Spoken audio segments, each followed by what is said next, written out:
I'm funnier when I try not to be funny. You know what I mean? So this is Mark Smith with Family Tree Counseling, and we're having our monthly training.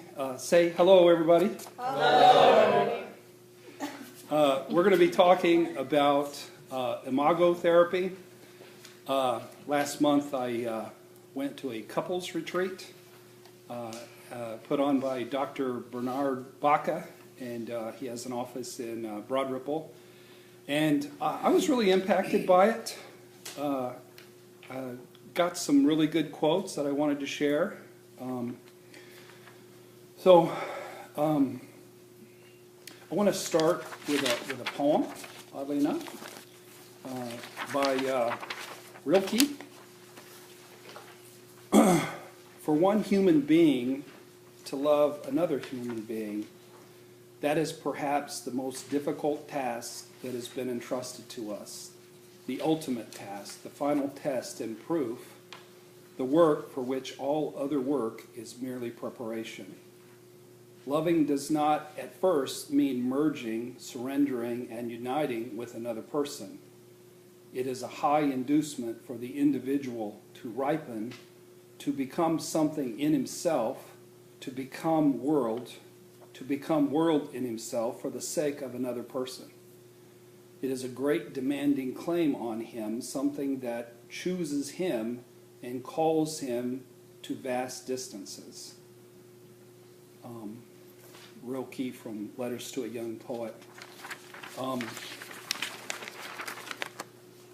What I wanted to say to the staff, and I'll sort of be going back and forth with my audience, is I think with our approach to doing a genogram and teaching people about how their family of origin stuff gets reenacted, I think we can be more Imago than Imago.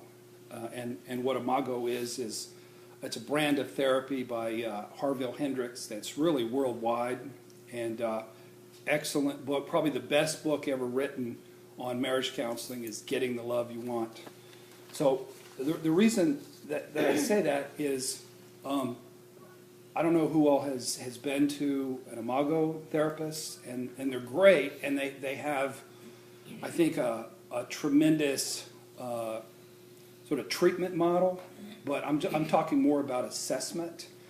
The two Imago therapists that I went to, there wasn't a genogram taken, and there wasn't any initial formal feedback.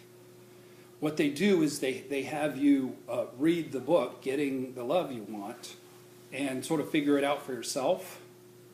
And then once you come to therapy for a while, then they suggest that you do a couples weekend, and they sort of advance the concepts then. But I personally don't think that's a very effective way to do it, because when you're reading a book can't dig into you. A book can't confront you. A book can't be abrasive in the places that you need to be abrased on. Is that a word? Abrased on? But with our approach, since we formalize it and we take the time to, with our approach, we take the first two sessions to complete a genogram, and that looks something like this. I don't want to hold it up too close. You might recognize who that is. But we color code it, and then to take the time to do a formalized feedback session. I think for clients who are able to hear it, that's just an amazing start to the therapy process. That they're able to shift out of thinking, this isn't fair, I've been done wrong, I've been victimized, into saying, you know what, there's a system here, there's a rhyme and a reason. This is happening to me for a reason, and it's actually not a bad thing, it's a good thing.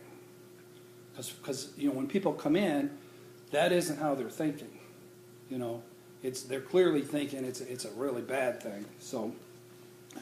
So our use of what we call psychological surgery is much more effective in reaching out and sort of grabbing the hearts out of people's chests. I've got a feedback session tonight, and I think it's going to be somewhat challenging. And it's all about getting past somebody's psychological defenses and sort of reaching them and grabbing hold of them to where you can see the recognition in people's eyes that they get it or they don't get it.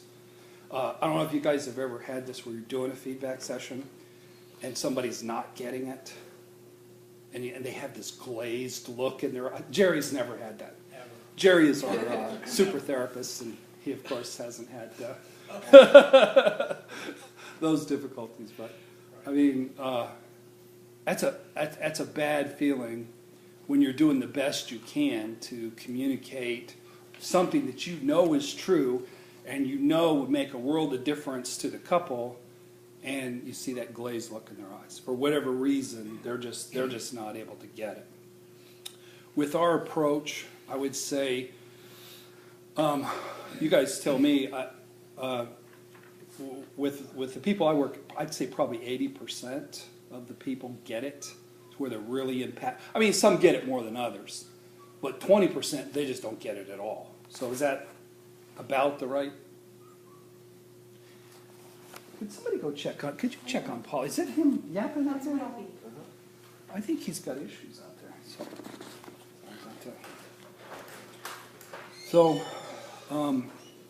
But what I left this weekend with was, I don't think that we stress the family of origin stuff enough. The you married your parents stuff, I don't think we stress it enough. Which sounds goofy, for me to say, because, that's sort of all I talk about. I tell people that I only know one thing and I only got one skill. The thing I know is you marry your parents, you marry your, unresolved issues from childhood. And the skill I have is I'm able to get that into people. Is he okay? Oh, it's the neighbor. Okay. Good. Mr. Pauly is okay. So,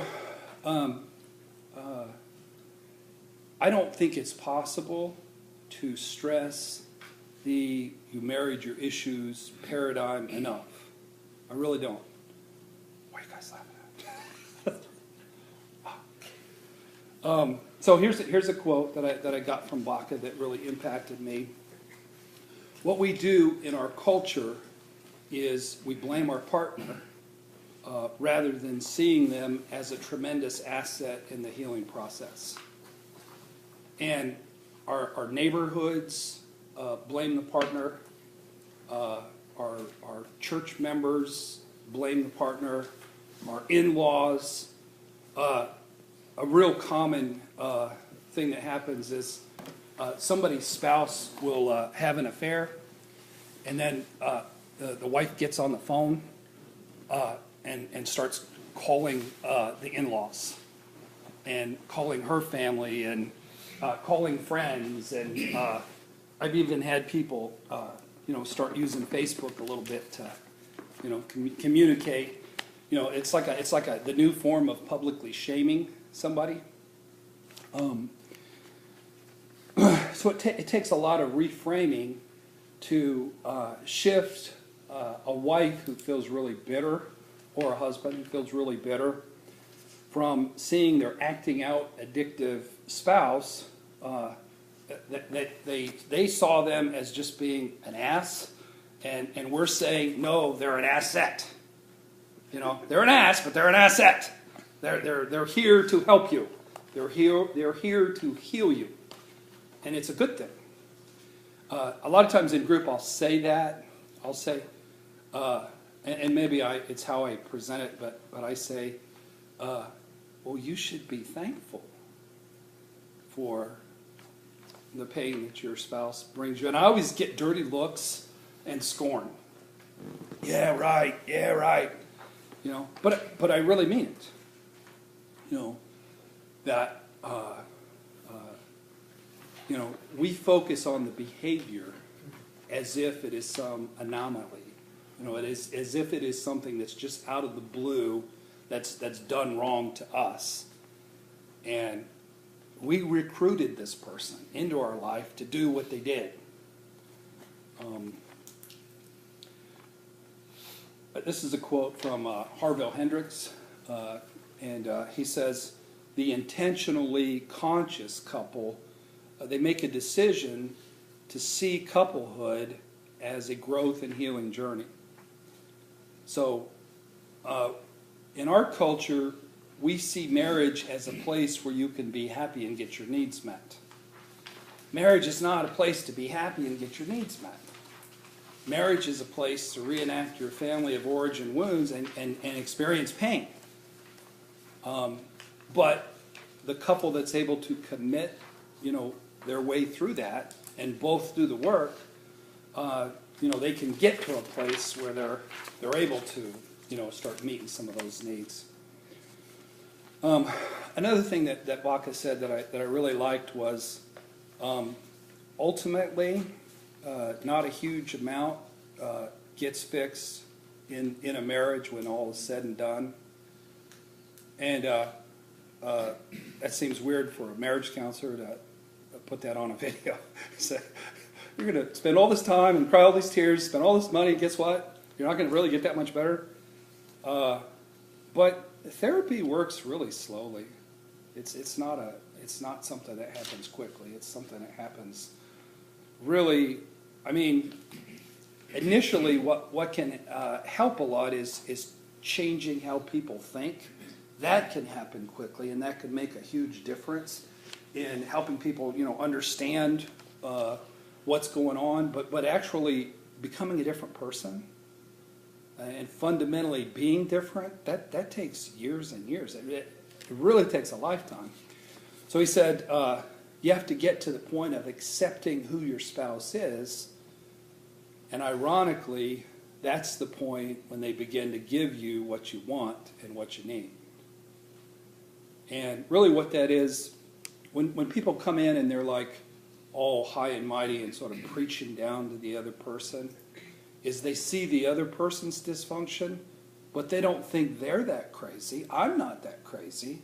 They're the crazy one. They're the bad one. They act it out.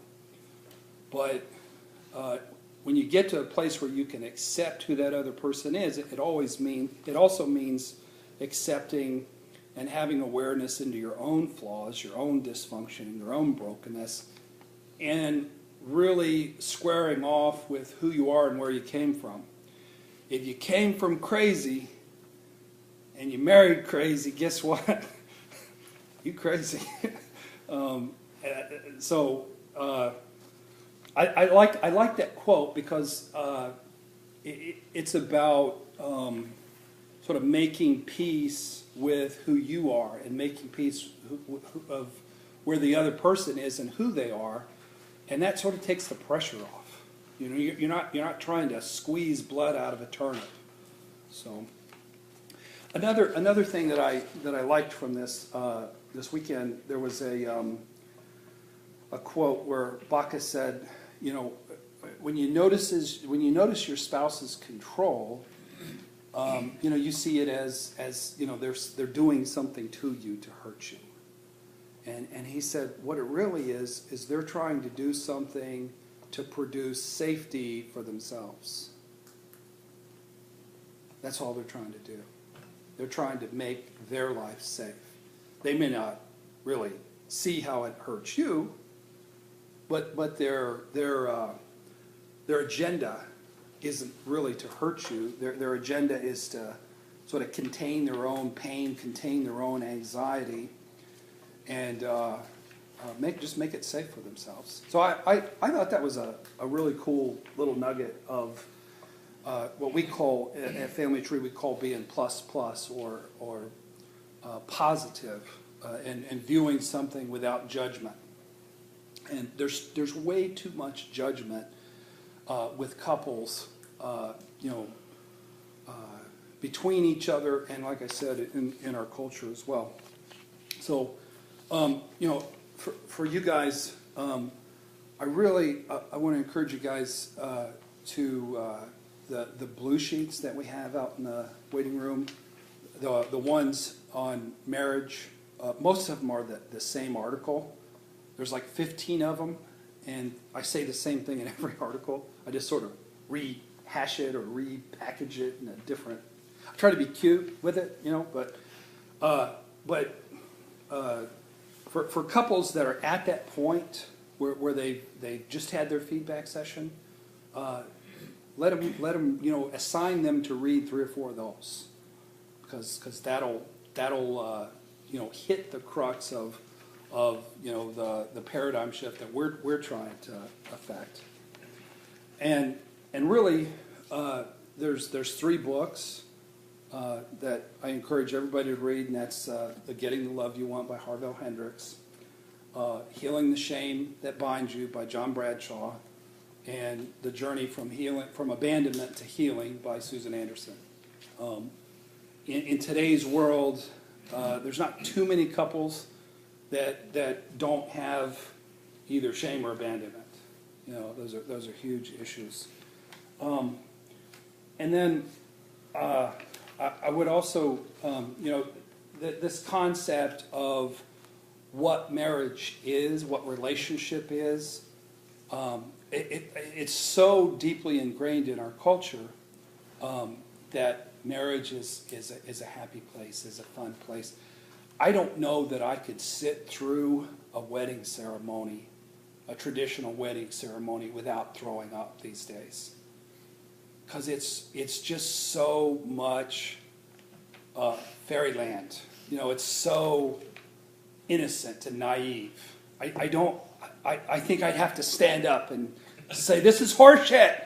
I think I would. I probably wouldn't, but I would think about it. I'll remind you. Because it's based on naivety and enmeshment and blind love, and especially if the person is under 30. I think it should be actually outlawed. I've covenanted with my kids that they've agreed to not marry until they're after 30, so I don't have to worry about that. It's all good. But, so in my efforts to try to shift the paradigm about what marriage is, some of my blogs that are sort of geared toward this, excruciating marital pain is a blessing, very much in disguise. You'd better limp down the aisle. A good recovery picture for somebody who knows who they are and where they came from. They're not running down the aisle. They're not doing cartwheels down the aisle. They're limping. They've been through stuff. They've been in the relationship for 3 years, 4 years, and they take the commitment with fear and trembling, because they know what it is. They know how much pain the relationship can hold. So, this is my favorite. Being married is like boiling in a pot of spicy chili. Makes you want to go get married, doesn't it? You would do well in Bride's magazine. Can you see a bride just covered in chili with a white dress? I don't think it would. 10 reasons why a healthy marriage probably just isn't in the cards for you. Sorry. It's just not going to happen. Because it isn't. Because most people are too broken. They're too dysfunctional. What I've been telling people lately is about the best you could hope for once the enmeshment ends and the real marriage really begins is something that's workable. Something that doesn't drive you too insane with the other person, that has little windows of peace, little windows of heaven, and a good bit of windows of hell. That's a real relationship, that real people live in, after the warm fuzzies are over the first anywhere 2 to 7 years or so. Your marriage is going to blow up. marriage is the great truth teller. Sometimes it lasts in love, but sometimes it hurts instead. Adele. Truth about you is rooted in your family tree. I had one, I don't know whose client it was, but one night in the men's group, I had this guy, and he'd been fussing with his wife a lot. And he came to group, and he says, he just looked at me and said, I don't know, we sort of bring the evil out in each other. Does anybody remember who's? It was one of your clients. It wasn't mine. Let's not talk about who it is. I don't want to say his name, but I just loved how the look on his face. We bring the evil out in each other. That's what marriage is. So anyway, that's sort of the introduction, and I'm going to go ahead and sign off of the video, and we'll continue with the training. But thanks for watching, and we'll see you next time.